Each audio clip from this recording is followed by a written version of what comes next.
Welcome to Rust Belt Running. I am Andrew Hedinger, and joining me shortly with a coaching tip is Adam Wheeler.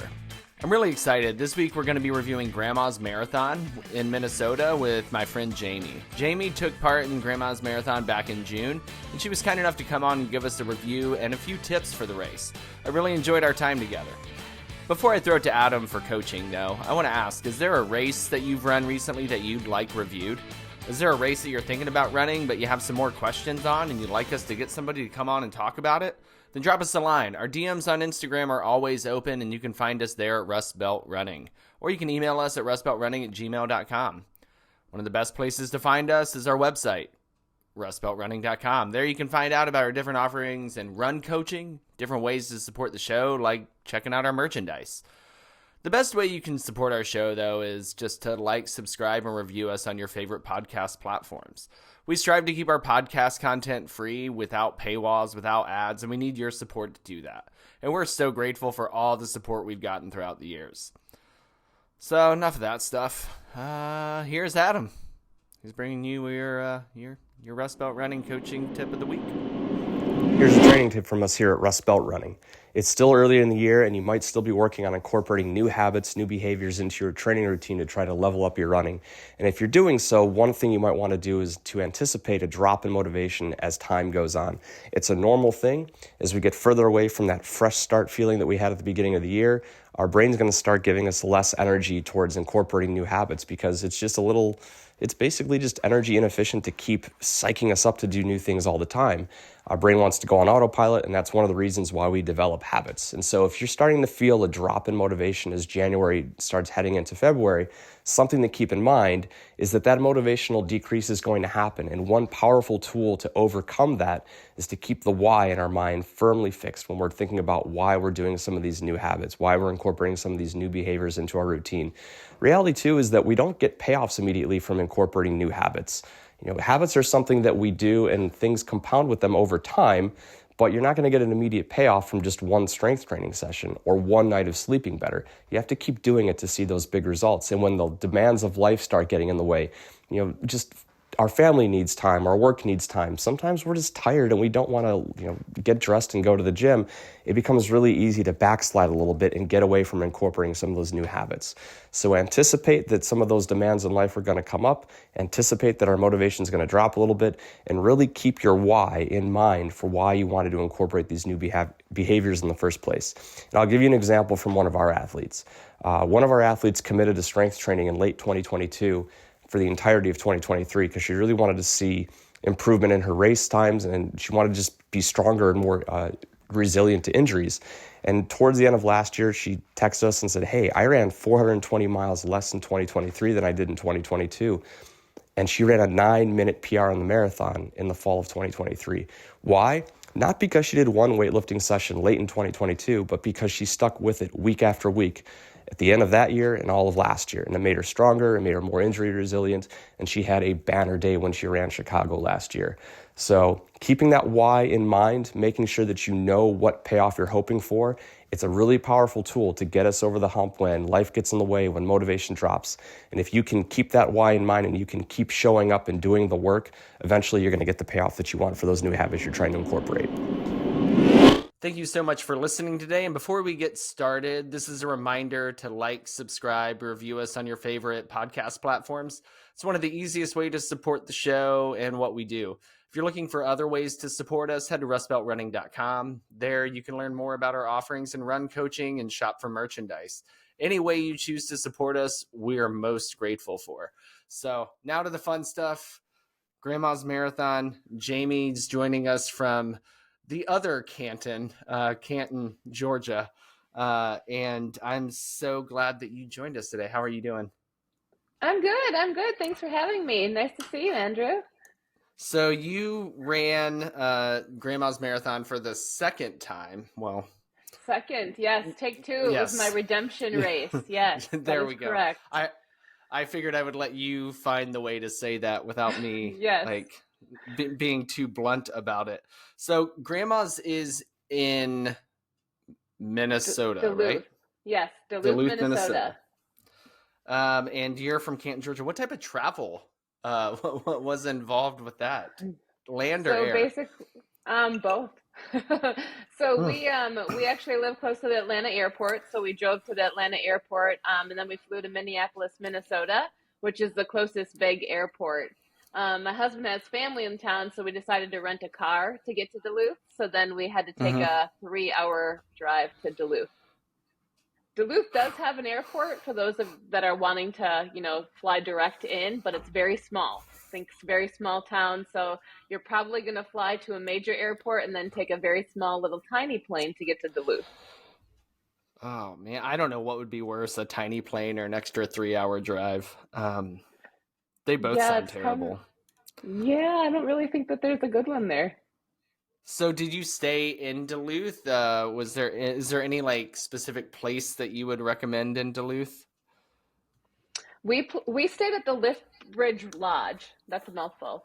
So we learned. So when I went the first year, obviously I went the first year and had a little bit of a hamstring issue at mile 7, and then hobbled to mile 13 where I got on a bus and got bused back for my first do not finish. Not bitter at all. But we learned the first year that we went kind of like the lay of the land. So the first year we Hmm. stayed at Pier B, which is a great hotel. We had no issues there, but it was kind of a little bit of ways away from where the buses and everything was, and also where the after race party was. So after I did not finish, we decided we wanted to go to the lift bridge, and we actually put our name on a waiting list for the next year. So when we were there in Duluth, we had to put our name on a waiting list for the next year, and they're like, "You're number 3 on the waiting list, and we'll contact you sometime in February to let you know if you get a spot." So getting a hotel for this marathon is a little difficult. So you have to get on a wait list, or you have to call as soon as basically you enter and get the confirmation that you are registered, because it's hard to get into a hotel. Duluth is very small. Duluth is almost like this small little. It's not an island, but it feels like it is because it's very small, and there's only a few hotels, and they fill up very fast, Huh. and they're very That's what. expensive. Yes. That's wild because it's a very well known race and it's fast and there's a lot of people who run OTQs and BQs at Grandma's. Do you know how many participants it has? I want to say it was capped off at around 10,000. I could be wrong there. Man, I'd have to do some fact checking, but I think it was right around 10,000. so 10,000 people descend on Duluth, Minnesota to Yes. run a bunch of miles. So hotel's a little bit of a fiasco. Do you get any type of choice, or are you just kind of whatever is open, you're gonna take it?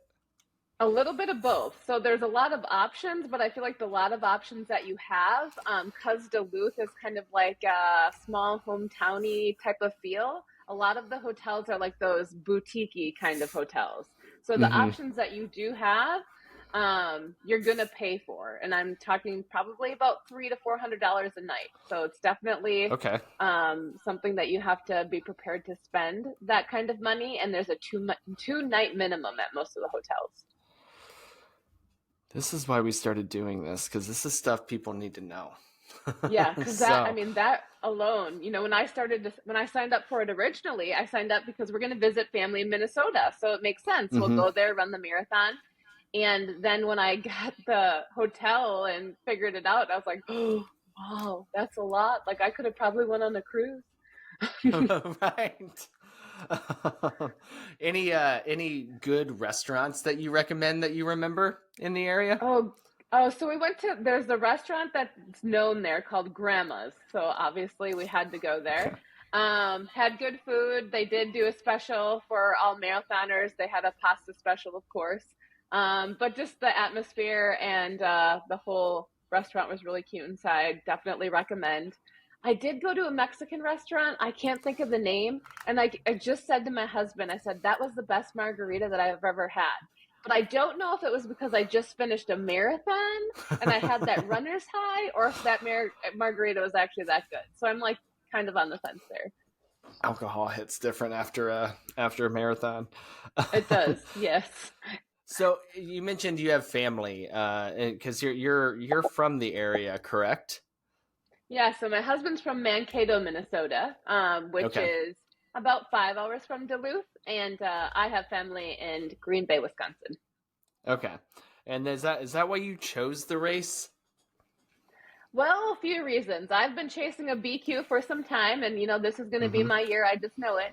But I heard it was flat and fast, so that was one of the main reasons why I did pick it. But then it was also nice that I had family in the area, so we could make kind of a family trip out of it. All right. So are you gonna give it a third try here?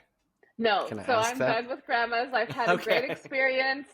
My first time my hamstring went, so I had to go back and I had to see the finish line for myself. But now I'm good. The price of the race and the experience was great, but the price, you have to Hmm. be prepared to spend a lot of money to get there and to stay in a hotel there. Fair enough. How was the expo experience? Expo was great. I feel like the expo was huge. Anything that you could possibly imagine was there. Because it is such a well-known race, I think that kind of added to the flair. The marathon puts on a good show. They also have a pasta dinner at the expo. So if you want, you can Oh, sign up for their pasta dinner. I want to say it was like $10 or $12 a person. It's all you can eat pasta, and they basically start at like 3 o'clock that evening and just keep it rolling till about like 8 o'clock. So you can get your ticket and go to the pasta dinner and kind of get that experience. Um, Kara Goucher was there this year, so you could go and listen oh, to her cool. speak. She was also the announcer at the finish, so that was really cool. So I got to finish and have her, announce my name this year, which was pretty awesome. So yeah, overall, I love the expo. For me, I'm an expo junkie. I usually buy all the things. And I feel like they had all the things to buy, so it was win-win for me. Yeah, funny story about Kara Goucher, real fast. I was in Chicago in October for the marathon, and I was crossing a street, and I was looking across, looking at the walking sign, and I looked below, and I'm like, "That's Kara Goucher right across from me," Oh and my gosh. we walked like she crossed. We were shoulder to shoulder, and I did not say hi. I froze. I was like, she's not at a running event right this moment. She wants to be Kara Goucher, the person, not Kara Goucher. So I was like, I'm just gonna let it be. That was kind of But you. You were I very kind. that's how I justify just wussing out on the whole thing. But Whatever helps you sleep at night. right. How was the swag at the expo? Like particularly what you got for free, not things that you had to buy. The stuff that was Oh included. goodness. The swag was okay. I don't remember there being anything that I was like, "Oh, this is really awesome." As far as swag went, but when you register, you get to decide if you want the jacket or not, and the jacket Hmm. surprisingly is reasonably priced. I'm wearing it. I figured that would be fitting for today. It was only like $20 with the race Oh wow. registration, and I feel like for a jacket, that's a pretty sweet deal. I think it was a short sleeve shirt that I got for finishing, and I mean it was okay. The Yeah. athletic feeling shirt. It's meh. That we all have 500 of. I got Yes, Columbus did just regular cotton t-shirts this past year, and I was like, that's great. That's way better because I can wear that all the time, I would as opposed appreciate to that. this. Yeah. Yeah, it's much better. So pre-race, was there any transportation to the race, like from the hotel to the start line that you took? So this is kind of a funny story. So there's two ways to get to the start line. So they bus you out. So you are either bussed out or you go on a train. Those are your options. So year one, I'm like taking in all the experience, right? And I get on the train. Well, before a race, I'm a very nervous runner, right? So I got the adrenaline running. I don't want to be around a ton of people. I'm like in my own little zone. So I Uh-huh. literally got on to go onto the train, and I was like, "Oh hell no!" Like I literally like turned around, went down, off. I'm off the train. Like I cannot do this because the train ride I want to say was like an hour, and I was like, an hour of this, like people were just chatty, chatty, chat. Like if you love that environment, like that's for you. Like get on the train, go Yeah. enjoy yourself. But for me, I was like, "Oh, I'm stuck on this thing." I don't know. For some reason, I felt more trapped on a train than a bus. So I opted for the bus. The bus ride is about 40 minutes. So they bus you out to the start. And where they bus you out to the start, there's plenty of porta potties. So I know that's a runner's check mark there. Mm-hmm. That's a good thing. There's plenty of porta potties. They have water stations, music playing. They're letting you know about how long to the start, all of those kind of things. There's a beautiful, start line. It says Grandma's Marathon, and it's painted on the cement. So as far as where they bus you out to, it's a great spot. But yeah, it's out and back, so they bus you out there. Oh, it is an out and back? It is, yes. Okay. And then a funny thing about the train, so if you have loved ones that also want to see you, like out on the course, they're able to take the train. And the train kind of goes along with the runners as you start. And some people might enjoy that because every once in a while the train will let its whistle go. But if you're someone like me that gets in their head and likes to be in their own little space, I kind of wanted to flip off the train whistle. I did not, but I feel like that would scare the crap out of me.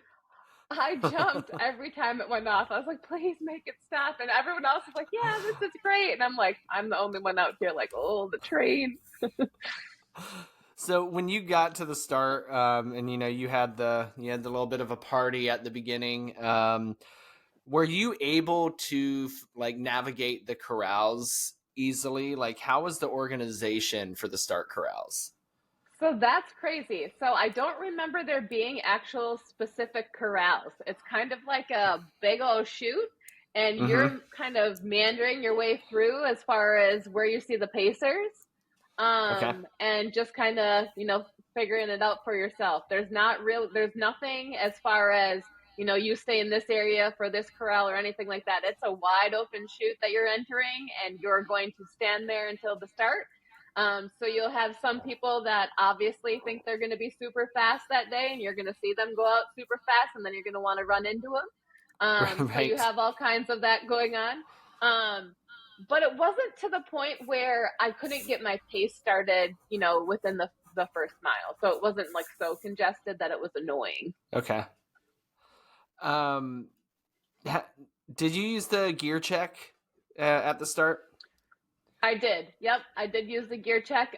They have different bins that you can put your gear into at the start as soon as you get off the bus or as soon as you get off the train.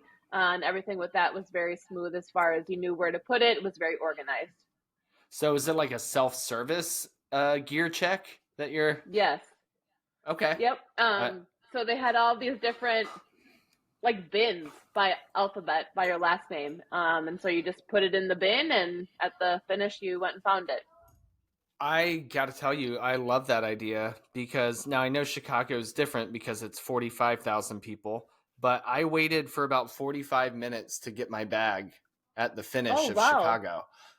Oh, it was I got mine right away. Disaster. And that was the last thing that you'd want to do is stand. I told the dude next to me, I would rather run 2 more miles than stand here in one place for this amount of time. It hurts so bad to stand still. So I love the idea of that. Just kind of, self-service. I'm sure was there somebody there to kind of make sure that people who weren't supposed to be around the bags? Put it here. And then at the end, when you finished, you just walked up, they saw you, they're like, oh, here, Jamie Johnston. You're like, Jamie Johnston. They had it all organized. It wasn't a mess. I want to say I got my bag within probably about 5 minutes of the finish, and I wasn't waiting in a line.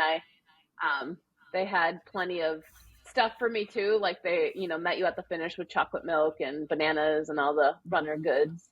Gear check. We're going to talk more about the finish. Don't worry. Yeah. We're going to get there.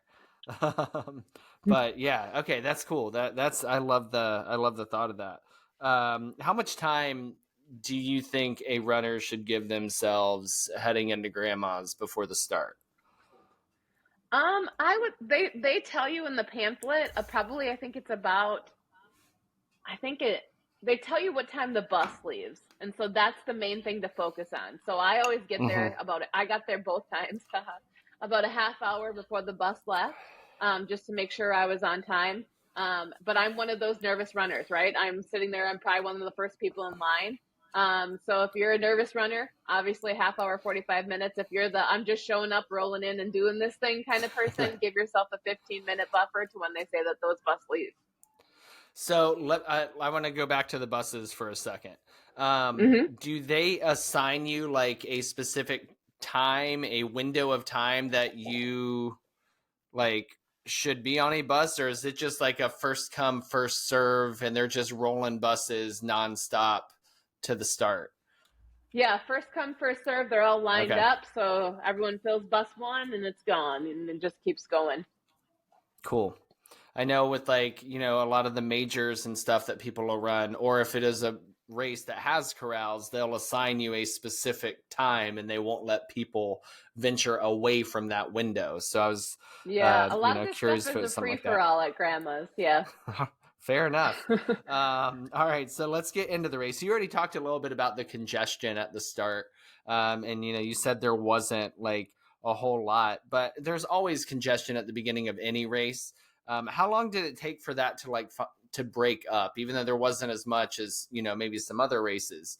How long did it take for Yeah. that congestion to clear up? So the race starts really cool. Also, there's a flyover, which I thought was really neat. Oh, So nice. they did the flyover to kick off the race, which I think puts in all the feels. And then once you get going, I want to say probably about a good mile of a little bit congested. And I'm not talking like shoulder to shoulder or elbow to elbow where you're kind of like fighting your way, but you know that you're in a pack of people, right? So it's Mm-hmm. not like people on top of people, but it's congested. And if you are trying to get, to a certain pace off the get-go, obviously don't do that. And prepare for that first mile for it to be a little bit congested. Just take the moment in, right? You're starting a Mm-hmm. marathon. You got 25 more miles to get that pace. Yeah, and you probably don't want to be starting off too fast anyways. So maybe look at it as No, a blessing in disguise and, look out for the safety of yourself and other people at the same time. exactly. Exactly. Um, Water stops. How frequent were the water stops? And were they clearly marked? And what was the volunteer support like at them? Volunteer support at grandma's is amazing. And water stops, I felt like they were almost like every mile. It was crazy. There were a lot of Hmm, water stops. And good. they mark them with these big balloons. They're balloons that say grandma's marathon on them. And so you can see the balloon like in the distance. You know that you have a water stop coming. They Mm-hmm. have water, Gatorade. I think that's what they had. And then they also have sponges, like sponges with water on it, which I thought was pretty awesome. One thing about grandma is if you're looking though for like the traditional runner's fuel, whether it be goo or any of those, hammer or any of those items, they use I don't know if it's local to the area, but it's a maple syrup. It's called Untapped. Okay. And I don't know about you, but I'm not all about like feeling like a pancake out there while I'm running. So I made sure to pack my own fuel. So that's something that grandma's has used, I think, now for a couple of years. So be prepared for that. Train with it if that's something that you enjoy. And if it sounds strange, I think one thing I should have touched on earlier in Minnesota, you're hearing about sponges and all this stuff. This race was in June, so it is Yes. a summer race. So that's one thing to keep in mind as well. As bringing that up, and this is as we are doing this new format, this is something I need to throw in. What's the weather been like in June in Duluth, Minnesota? The two times you've run this. Yeah. So take one was the perfect day. Okay. Figure my hamstring went, of course. That's how It it was the goes. perfect day. I think it was about, 40 degrees in my idea that in my world, that's perfect. Mm-hmm. Um, and yeah, had a nice breeze coming off the lake.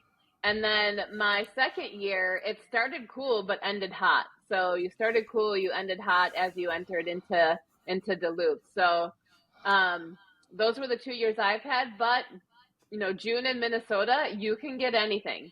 You can get snow, believe it or not, as I say that with my Wisconsin accent. Yes, You can it get came out snow. hard You can right there. so hard. You can get snow. You can get rain. You can have an 80-degree day. So a June race in Minnesota, you're definitely taking a gamble when it comes to the weather. But hopefully, you get that perfect weather day. Mm-hmm. Train in all conditions, right? Yep. Um, how was the course markings? Were there any issues with like getting confused where the course was going or anything like that? No, I feel like it was pretty much a straight shot. I mean, the course was marked very well. You knew at all times kind of where you at were at. Everything on the course was marked very well. Do you have any like general thoughts on the course overall? You mentioned it was flat earlier. So Just your everyone personal says opinions grandma's on it. flat, right? Yeah, so like I'm like, yeah, it's flat and fast. Like, but I felt like there were so many rollers. And looking back at my elevation, like you definitely can see. So it is a flat race compared to a lot of Hmm. races. But in my opinion, I felt like there were a lot of rollers. And at the end, they say it's lemon drop hill. And lemon drop hill is something you'll hear a lot from people that run this race. And it's a small hill at the end, but I think you're just, you're hitting that hill at mile 25, so you're not really loving life at that moment. But I feel like for a flat race that's being advertised as, I feel like there were a lot of rollers. Okay.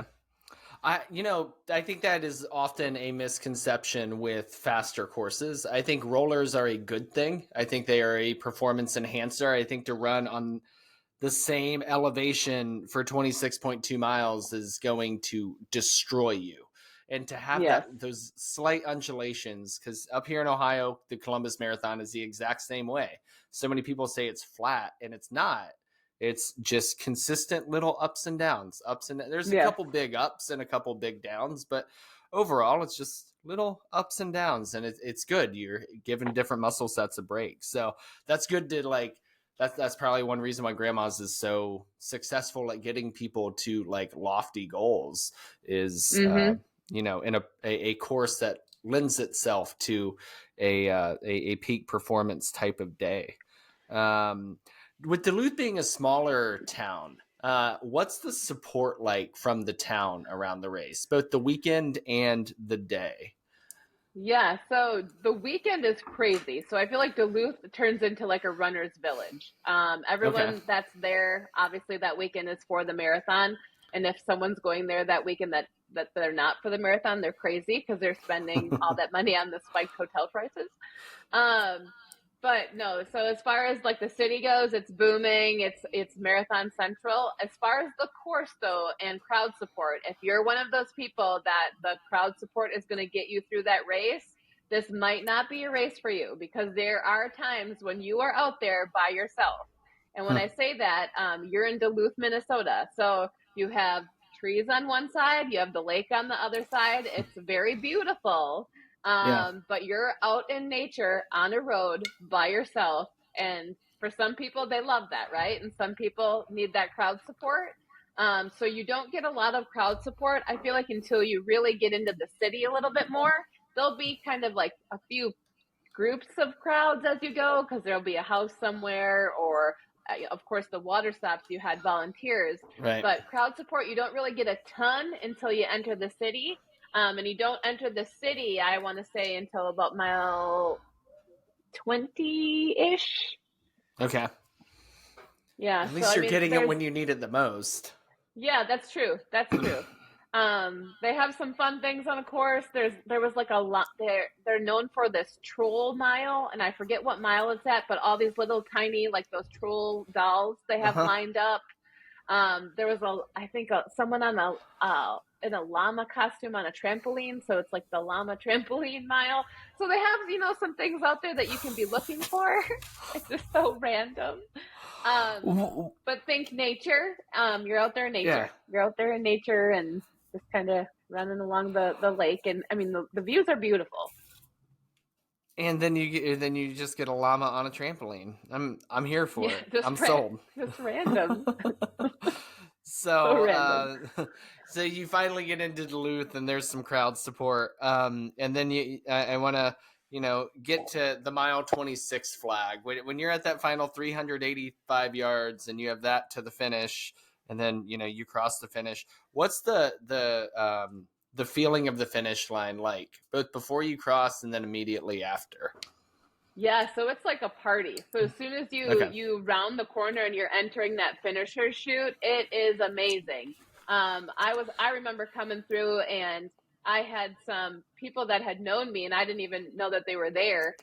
They followed me through Oh, that's Peloton cool. because I'm a Peloton junkie.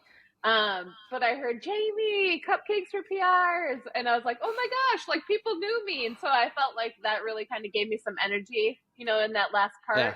part. But yeah, the finish is awesome. Once you cross that finish line, there's tons of volunteers, in case you need anything. They give you the medal. You kind of do that walk through and get a chocolate milk, banana, that kind of thing. But it's a party. The finish of Grandma's Marathon, like you're entering Yeah. a party. Be prepared to have a good time. How you mentioned the medal. How cool is the medal? I know I should have brought it. I left it upstairs, but the medal is cool. It's a cool medal. It's pretty big in size. Yeah. Yeah, I was impressed by the medal, Nice. the one that I finally got to get. Do you display your medals? Do you have them I have mine on display. So I'm Um, d- terrible. So I have medal displays that many wonderful people have purchased for me, and I have uh-huh. like all my medals kind of sporadically throughout this house.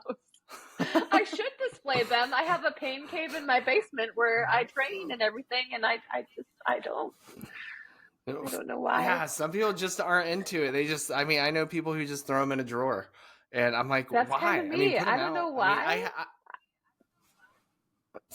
Fair I should enough. be better If about it's not that. your thing, it's not your thing. Don't force it. Yeah.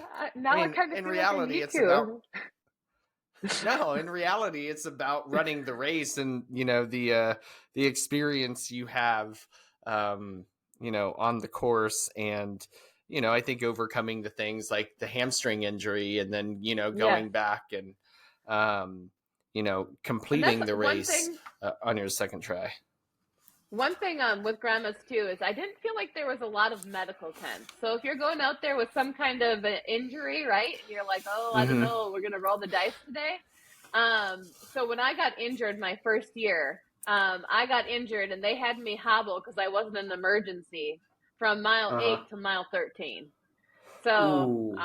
that God bless those little old Yeah. ladies that are volunteers because they're like, you got this, pink shoes. You only have a little bit more to go, and I'm thinking, lady, I'm hobbling here. I just tore a hamstring, but thanks for the support.